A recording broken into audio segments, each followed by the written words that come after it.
और हाँ, victim card मत खेलना। मुझे नहीं चाहिए कि तू दोबारा से जाकर किसी न्यूज चैनल पर रोना धोना कर। जेल में गया तो उसको दिक्कत नहीं है, जेल में उसको कोई दिक्कत नहीं है। मेन दिक्कत क्या है? पुलिस सिर्फ अब जो पुलिस रिमांड पर आएगा अरे बाप ओ बाप, जो मारेगा ना वहां पर हाथवा उठा के, पूरा नहीं टांगेगा, आधे टांगे के खाली एरिया तक उठा रहे हैं यहाँ पर, और उसके बाद जहां जहां मांस है वहां वहां मारेगा। लाठी का बेतवा लेके और इसमें घुसा कैसे पूछ देता है इसे, यहाँ पर खूब बढ़िया से उखाड़ देता है वहीं यहाँ पर, बढ़िया उठा के तलवा पे खूब बढ़िया से मार देता है, और पूरा मार के बढ़िया से 3-4 घंटा टांग देगा तो लगेगा उखड़ जाएगा। अब देखो एनआईए ने पकड़ लिया। नमस्कार दोस्तों, हाल ही में एक खबर निकल के आई है जिसने पूरे एल्विश आर्मी का दिल तोड़ दिया है।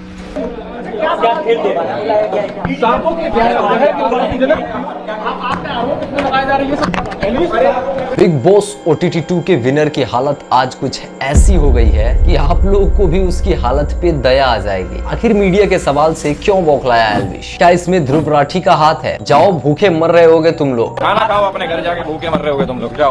घंटों तक ईडी के पूछताछ में क्या खुलासा हुआ? ध्रुव राठी पहले ही एल्विश यादव को बोला था कि जाओ अंकल आंटी को राम राम कहना। अब तेरे से इतनी पढ़ाई वाली इंटेलेक्ट वाली बातें तो एक्सपेक्ट नहीं करी जा सकती, बाकी अंकल आंटी को राम राम कहना। इसके ऊपर ईडी का सवाल है कि इतना बड़ा एम्पायर कैसे खड़ा किया, किस किस कंपनी से पैसा लिया, किन जगहों पे सांप के जहर पहुंचाया जाता था, फौजलपुरिया गाने में सांप के पीछे की सच्चाई क्या है? इन सारे सवालों पे एल्विश चुप्पी साधे बैठा रहा। आरोप है कि एल्विश रेप पार्टी और विदेशी लड़कियों का इस्तेमाल कर दूसरे क्लब चलाने के लिए पैसे लगाता था। इसके खाते से विदेश में ट्रांजैक्शन रिकॉर्ड पाए गए हैं। एल्विश रेप पार्टी और विदेशी लड़कियों का इस्तेमाल कर दूसरे देशों में क्लब चलाने के लिए पैसा लगाता था।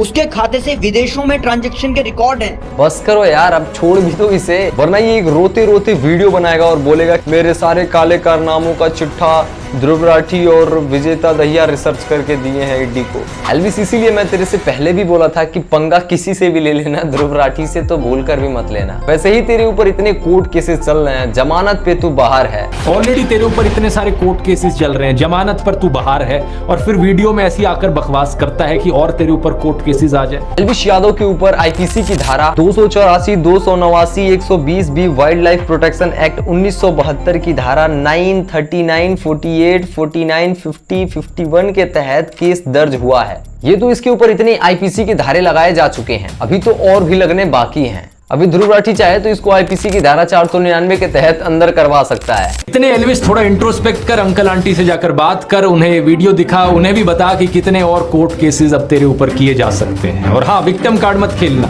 मुझे नहीं चाहिए कि तू दोबारा से जाकर किसी न्यूज चैनल पर रोना धोना कर। मनमोहन सिंह जी की बेटी अमृत सिंह के खिलाफ जो तूने झूठ फैलाया है, वो भी केस कर सकती है तेरे ऊपर, और तो और मैं भी केस कर सकता हूं तेरे ऊपर डिफेमेशन का। मेरे लॉयर ने कहा कि जो भी तूने बकवास करी है इस वीडियो में, वो सीधे तौर पर क्रिमिनल डिफेमेशन का केस बनता है।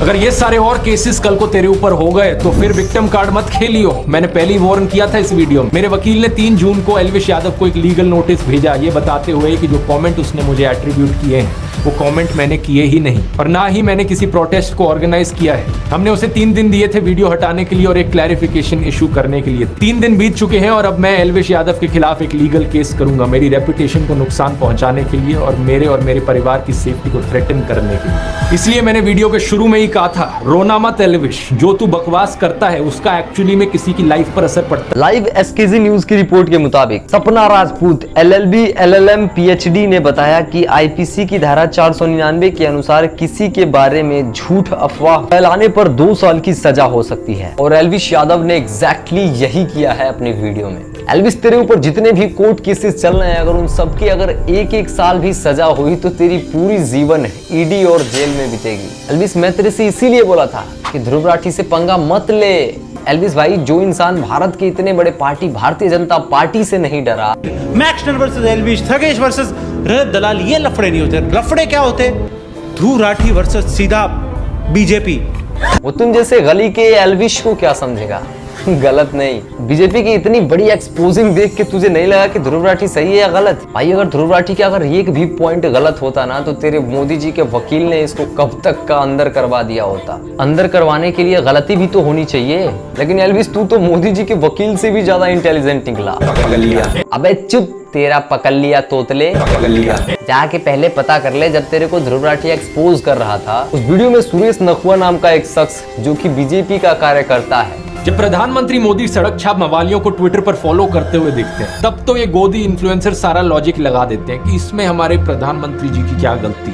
उन्हें क्या पता था कि ये इंसान ऐसी अभद्र भाषा का इस्तेमाल कर सकता है। याद है निखिल नाम का एक ट्विटर यूजर जिसने गर्व से कहा था कि प्रधानमंत्री मोदी उसे फॉलो करते हैं। इसने किस तरीके से एक महिला पत्रकार की मौत पर जश्न मनाया था, उनको गालियां दी थी। और प्लीज प्रधानमंत्री से रिक्वेस्ट कीजिए कि वो इस तरह के लोगों को फॉलो ना करें। कोई नहीं मिलता उनको हिंदुस्तान में तो मुझे फॉलो कर लें। लेकिन ये इकलौता ऐसा केस नहीं है। ये बीजेपी 2016 पेज जिसने जर्नलिस्ट स्वाति चतुर्वेदी के खिलाफ बहुत ही भद्दी भाषा लिखी, इसे भी नरेंद्र मोदी फॉलो कर रहे थे। बीजेपी 2014 अवनीश चौबे, कुल आदित्य, महावीर एम जैसे कितने और ऐसे थ्रेटनिंग और अब्यूजिव हैंडल्स हैं जिन्हें प्रधानमंत्री फॉलो कर रहे थे। इतना ही नहीं, प्रधानमंत्री मोदी ने तो अंकित जैन, सुरेश नखवा, तेजिंदर बग्गा जैसे कुछ हिंसक गालीबाज ट्रोल्स को अपने ऑफिशियल रेजिडेंस पर पोस्ट भी किया था। उसे ध्रुव राठी ने गालीबाज कहा तो उसे लगा कि अब ध्रुव राठी को फंसाने का एक पॉइंट मिल गया है। फिर नखुआ ने ध्रुव राठी के ऊपर 20 लाख का कोर्ट केस कर दिया। उन्होंने 20 लाख का डिफेमेशन केस ठोक दिया है। फिर ध्रुव राठी का एक ट्वीट आता है, एक बीजेपी अंकल ने मेरे ऊपर 20 लाख का कोर्ट केस किया है। एक अब्यूजिव बीजेपी अंकल ने मुझ पर 20 लाख का मुकदमा किया है क्योंकि मैंने उन्हें अब्यूजिव कहा था,